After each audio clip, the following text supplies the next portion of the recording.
আর বাংলাদেশকে বাঁচাইতে চীন রক্ত দেবে না, সেনাও পাঠাইবে না, আমরা তার সীমান্তবর্তী না, শুধু অর্থনৈতিক স্বার্থ আছে। তার জন্য চীনের সার্বভৌমত্বের সমর্থন সত্যিকার অর্থে কিছুই মিন করে না। চীনের বন্ধুত্ব একটা শর্ত সাপেক্ষ চুক্তি, যতক্ষণ আপনি চীনের সাথে কাজে লাগতেছেন ততক্ষণে বন্ধু, যেদিন লাগবেন না সেদিন হয় উপেক্ষা, পাকিস্তানের মতো 1971-এ, নয় আক্রমণ ভিয়েতনামের মতো 1979-তে। চীন রক্ত দেয় নিজের সীমান্তের জন্য, কোরিয়ায়, উত্তর ভিয়েতনামে, কিন্তু চীনের রক্তও বন্ধুত্বের গ্যারান্টি না। চীনের সাথে সম্পর্কটাকে আমাদেরকে খুব গভীরভাবে বুঝে দেখতে হবে, জানতে হবে এর মধ্যে প্রবলেমগুলো কি, সম্ভাবনাগুলো কি।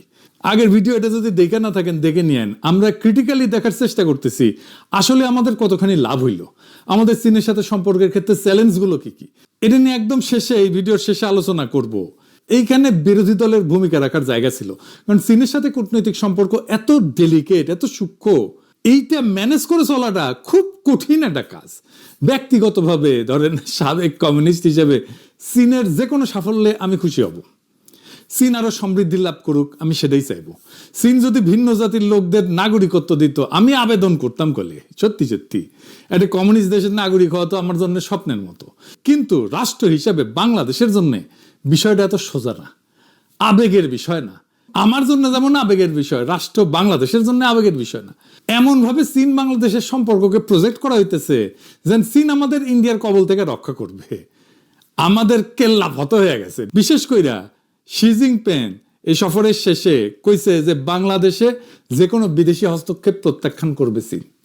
অনেকে দেখলাম লাভাইতেছে এটা শুনে, ভাবতেছে এইবার চীন ইন্ডিয়ারে বইরে দেবে।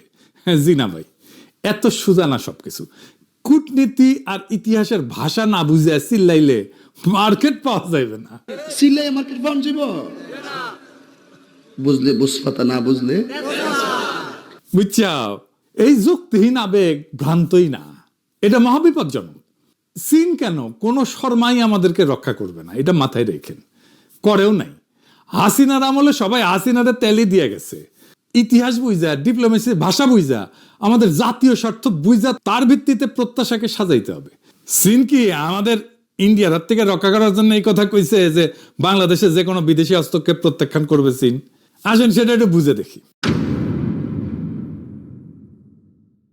সার্বভৌমত্বের সমর্থন আর আভ্যন্তরীণ রাজনীতিতে হস্তক্ষেপ না করা আলাদা কোনো সৌজন্য না চীনের জন্য, এটা চীনের একটা আনুষ্ঠানিক কোডিফাইড কূটনৈতিক ডক্ট্রিন। পঞ্চনীতি, গত এপিসোডে কইছিলাম না যে পঞ্চনীতি আলাপ করব। 5 প্রিন্সিপালস অফ পিসফুল কোএক্সিস্টেন্স, এই শব্দগুলোর পেছনে একটা 70 বছরের রাষ্ট্রীয় কাঠামো চিন্তাধারা আছে, একটা ডক্ট্রিন আছে। আমি গত ভিডিওতে বলছিলাম যে এটা ব্যাখ্যা করব। 5টা নীতি, এই পঞ্চনীতিটা কি এটা একটু স্পষ্ট করে বলি। আক্ষরিক অর্থে শান্তিপূর্ণ সহাবস্থানের 5 নীতি। নীতিগুলা হইল: 1, পারস্পরিক সার্বভৌমত্ব এবং ভূখণ্ডগত অখণ্ডতার প্রতি সম্মান, অর্থাৎ আমি তোমার সীমানা মানি, তুমি আমার সীমানা মানো, কেউ কারো ভূখণ্ড নিয়ে প্রশ্ন তুলব না। 2, পারস্পরিক অনাক্রমণ, কেউ কাউকে আক্রমণ করবে না। 3, একে অপরের আভ্যন্তরীণ বিষয়ে হস্তক্ষেপ করবে না। তোমার দেশ কিভাবে চলবে, কে শাসন করবে, মানবাধিকার, গণতন্ত্র, নির্বাচন কেমন হবে, এ নিয়ে আমি কোনো কথা বলবো না, তুমিও আমার বিষয়ে কথা বলবে না। 4, সমতা এবং পারস্পরিক স্বার্থ, সম্পর্ক হবে সমান সমান, উভয়ের লাভ।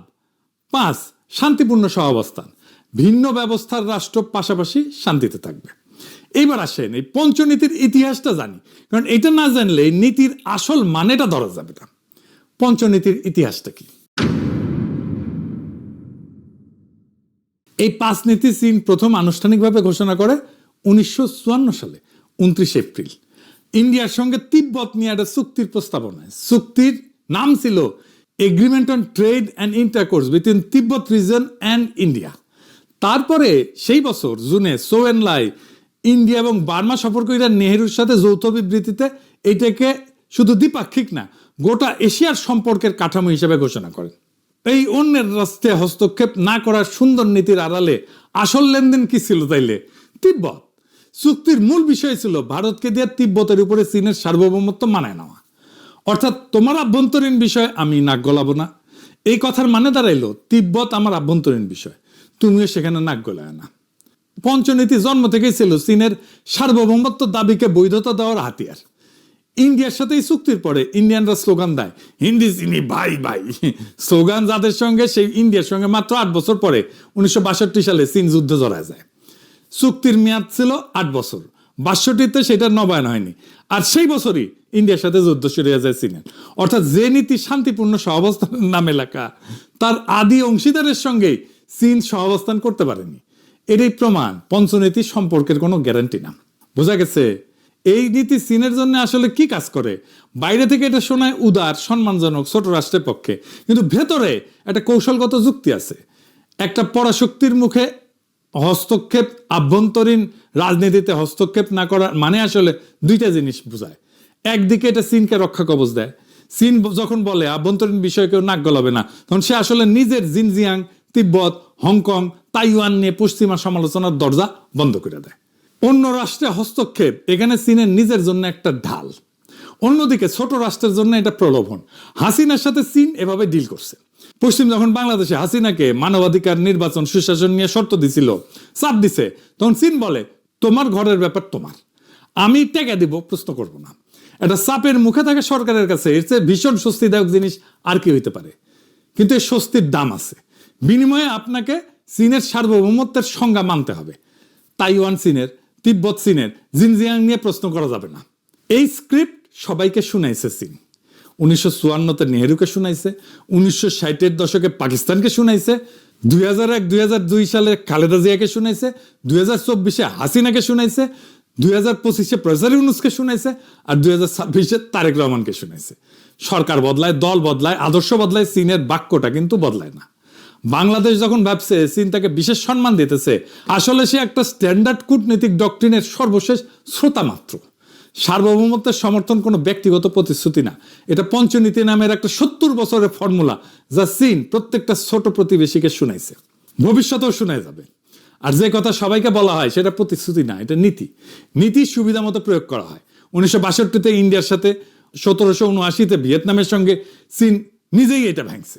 এই জিনিসটা মাথায় রেখেন। পাকিস্তানের সাথে চীনের দারুণ সম্পর্ক। 1971-এ পাকিস্তানের উপরে আক্রমণ করলো ইন্ডিয়া, পাকিস্তানকে ব্যাঙ্গা 2 টুকরা করে দিল। চীন আগাইল, কিছু করছে? করে নাই। আমেরিকা করছে? কিছু করে নাই। কূটনৈতিক সমর্থন দিছে, সামরিক সাহায্য দিছে, কিন্তু প্রত্যক্ষভাবে এই কনফ্লিক্টে যুক্ত হয় নাই। পাকিস্তানিরা কিন্তু মনে করছিল চাইনিজদের সেনা পাঠাবে। টাঙ্গাইলে যখন ইন্ডিয়ান প্যারাট্রুপাররা নামতেছিল, তখন পাকিস্তানিরা মনে করছিল চাইনিজ সোলজার এসেছে, লবডঙ্কা। সেই সময় পাকিস্তান কিসিঞ্জারের সাহায্যে আমেরিকার ওয়াল স্ট্রিটের সাথে চায়নার সম্পর্ক তৈরি করতেছিল। আমেরিকান বিনিয়োগ চায়নায় আসবে, তারপরে তো চায়নার উন্নতি, এরপরে চায়না আমেরিকান ওয়াল স্ট্রিটের বিনিয়োগে ভাইসা যায় একেবারে। মানে পাকিস্তান ছিল খুবই ক্রুশিয়াল মিত্র সেই সময়, আমেরিকা চীন দুইজনেরই। সেই পাকিস্তানকেই বাঁচায় নাই কেউ। এমনভাবে বাঙ্গুরা চায়নারে প্রজেক্ট করতেছে যেন চায়না আমাদের স্বাধীনতা, সার্বভৌমত্বের রক্ষা কবচ। হুশে আসেন ভাইজান, দুনিয়ার কোনো দেশ আপনাকে বাঁচাইবে না যদি না নিজে আপনার বাঁচার ক্ষমতা থাকে। 1971-এ পাকিস্তানের হাত থেকে ইন্ডিয়া বাঁচানোর কাফারা দিতেছি না এতদিন। দোহাই লাগে, কখনো কাউরে এইভাবে ডাইকেন না নিজের সার্বভৌমত্ব, স্বাধীনতা রক্ষায়। আপনার স্বাধীনতা, সার্বভৌমত্ব রক্ষায় আরেকজন রাষ্ট্রকে যদি লাগে, তার মানে আপনি স্বাধীনও না, সার্বভৌমও না। এই চিন্তা আমাদের মাথা থেকে বাদ দিতে হবে। আমার এই কথা অনেকের শুনতে খারাপ লাগবে, তিতা লাগবে। আমরা আমাদের নিজেদের সামরিক শক্তি দিয়ে নিজেদের স্বাধীনতা, সার্বভৌমত্ব রক্ষা করতে যদি না পারি, কেউ এসে এটা রক্ষা করে দেবে না। এটা মাথায় রেখেন, ইরান থেকে শিক্ষা নেন। এবার আসেন, বুঝে নেই চায়না কি আসলেই সামরিকভাবে সরাসরি সেনা পাঠায় অন্য দেশে সাহায্য করে নাকি করে না? করছে। চীন কোরিয়া যুদ্ধে সেনা পাঠাইছিল, কিন্তু পাকিস্তানে পাঠায় নাই। কেন? এই তফাৎটা বুঝতে হবে। এই তফাৎটা বুঝলে আপনি চায়নারে বুঝবেন, সে কেন কি কাজ করে সেটা বুঝবেন। এই মজা পাইবেন কলে। কি মাঞ্চুরিয়ার শিল্প কেন্দ্র বিপন্ন হয়ে যাইতেছিল, চীন নিজেকে বাঁচাইতে গেছিল, উত্তর কোরিয়াকে বাঁচাইতে যায় নাই। উত্তর কোরিয়া বাঁচাটা ছিল বাই প্রোডাক্ট বা উপজাত। এই যুদ্ধে মাও সেতুং এর পোলা কিন্তু মারা গেছিল বিমান আক্রমণে, বোমা খেয়ে। চীন অন্য দেশে রক্ত দেয়, কিন্তু নিজের সীমান্ত, নিজের নিরাপত্তা, নিজের কৌশলগত গভীরতার জন্য দেয়। চীন দূরবর্তী মিত্রের জন্য রক্ত দেয় না, সেনা পাঠায় না। যেখানে নিজের সরাসরি স্বার্থ নাই সেখানে সে লিপ সার্ভিস দেয়, বিবৃতি দিবে, হয়তো অস্ত্র সাহায্য দেবে, কিন্তু সরাসরি সংঘাতে জড়াবে না। কোরিয়া চীনের গায়ে লাগানো, তাই 10 লক্ষ সৈন্য পাঠাইছিল কোরিয়া যুদ্ধে। ভিয়েতনাম সীমান্তবর্তী, কিন্তু এক ধাপ দূরে, তাই সতর্ক সমর্থন জানাইছিল। আর পাকিস্তান 1971-এ চীনের সীমান্ত থেকে অনেক অনেক দূরে পূর্ব পাকিস্তানের যুদ্ধে চীনের নিজের ভূখণ্ডগত নিরাপত্তা জড়িত ছিল না, তাই অস্ত্র দিছে, বিবৃতি দিছে, কূটনৈতিক সাহায্য করছে, সমর্থন দিছে, কিন্তু সৈন্য না। ভিয়েতনামে কিন্তু চায়নার সেনা গেছিল, কি করছে এটা একটু বুঝতে হবে, আসেন বুঝানি। 1965-তে ভিয়েতনামে যখন আমেরিকা বোমা বর্ষণ শুরু করে, চীন বিপুল সাহায্য পাঠায়। এই পাঠানোর পিছনেও কারণ আছে, সেটা পরে দেখতেছি। 1965 থেকে চীন উত্তর ভিয়েতনামে বিমান বিধ্বংসী ইউনিট, ইঞ্জিনিয়ারিং ব্যাটালিয়ন পাঠাইছিল। আমেরিকান বোমার ক্ষতি মেরামত, বিমান বিধ্বংসী কামান চালানো, রাস্তা রেল পুনর্নির্মাণ এবং রসদ পরিবহনের জন্য মোট 3,20,000 সৈন্য পাঠাইছিল এবং বছরে $18 কোটি অস্ত্র পাঠাইছিল। সরাসরি যুদ্ধ নামছে, মূল্যও দিছে। 1960-এর দশকের শেষে আনুমানিক 1100 চীনা সৈন্য উত্তর ভিয়েতনামে মার্কিন বিমান হামলায় নিহত হয়েছিল। কিন্তু চীন একটা কঠোর সীমারেখা টানছিল। চীন সহায়ক সৈন্য পাঠাইছিল, কিন্তু কঠোরভাবে নির্দেশ দিছিল যেন তাদের কেউ ডিমিলিটারাইজ জোনের কাছে না যায়, যেখানে মার্কিন সৈন্যের সাথে সরাসরি সংঘর্ষ হইতে পারে। অর্থাৎ চীন উত্তর থেকে অবকাঠামো সামলাইছে, কিন্তু দক্ষিণে সরাসরি স্থলযুদ্ধে নামেনি। কেন নামেনি? কারণ চীন কোরিয়ার পুনরাবৃত্তি চায়নি, আমেরিকার সঙ্গে সরাসরি যুদ্ধ এড়াইতে চাইছে। আর সবচেয়ে গুরুত্বপূর্ণ বিষয়টা হইতেছে, চীনের শর্তটা ছিল সম্পূর্ণ নিজের নিরাপত্তা কেন্দ্রিক। যদি আমেরিকা উত্তর ভিয়েতনামের নিচের দিকে আক্রমণ করত, চীন শুধু অস্ত্র বাড়াতো। কিন্তু যদি আমেরিকা উত্তর ভিয়েতনামের উপরের দিকে অঞ্চলে ঢুকতো বা দক্ষিণ চীনে বোমা ফেলতো, তবে মাও সরাসরি যুদ্ধ ইউনিট পাঠাইতে প্রস্তুত ছিল। খেয়াল করেন, এই সীমারেখাটা চীনের সীমান্তের কাছে এলে রক্ত, দূরে থাকলে শুধুই অস্ত্র, এটাই হুবহু কোরিয়ার যুক্তি এবং হুবহু পাকিস্তানের বিপরীত। আর ভিয়েতনামের সাহায্যের পিছনে অন্য জিনিস ছিল, প্রতিদ্বন্দ্বিতা, ভ্রাতৃত্ব না। 1965 সালে চীন ভিয়েতনামের সাহায্য হাত বাড়ায় সোভিয়েত ইউনিয়নের সঙ্গে প্রতিযোগিতার অংশ হিসেবে।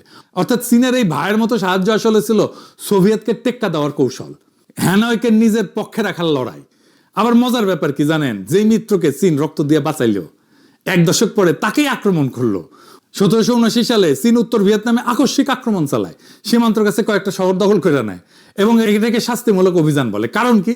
যেদিন ভিয়েতনামের স্বার্থ চীনের স্বার্থের বিপরীতে গেল, সোভিয়েতের দিকে ঝুঁকলো সে, চীনের মিত্র কম্বোডিয়ার খেমার রুশকে উৎখাত করলো, সেদিন চীনের সব সাহায্য সেই মুহূর্তে অর্থহীন হয়ে গেল এবং সেই একই চীন বন্ধুকে আক্রমণ করলো। চীনের ভিয়েতনাম সাহায্য ছিল স্বল্প মেয়াদে সফল, কিন্তু দীর্ঘমেয়াদে ব্যর্থ। চীনের সমর্থন কখনোই আদর্শিক বা স্থায়ী না, সবসময় স্বার্থ নির্ভর এবং প্রত্যাহারযোগ্য। এটা মাথায় রাখতে হবে সবসময়। শুধু চীন না, সব রাষ্ট্রের ক্ষেত্রে এটা সত্য। রাষ্ট্র মানেই স্বার্থ, এই স্বার্থের বাইরে সে কখনোই যাবে না। ভিয়েতনামকে চীন রক্ত দিছে যতক্ষণ তার নিজের মানে চীনের নিরাপত্তা মার্কিন সীমান্তে আসা ঠেকানো পর্যন্ত ছিল, বা কৌশলগত স্বার্থ সোভিয়েতকে টেক্কা দেওয়া, এই স্বার্থটা পূরণ করছে ততক্ষণ। যখন ভিয়েতনাম সোভিয়েতের দিকে ঝুঁকছে আর চীনের স্বার্থের বিপরীতে গেছে, তখন সেই একই চীন তাকে আক্রমণ করলো।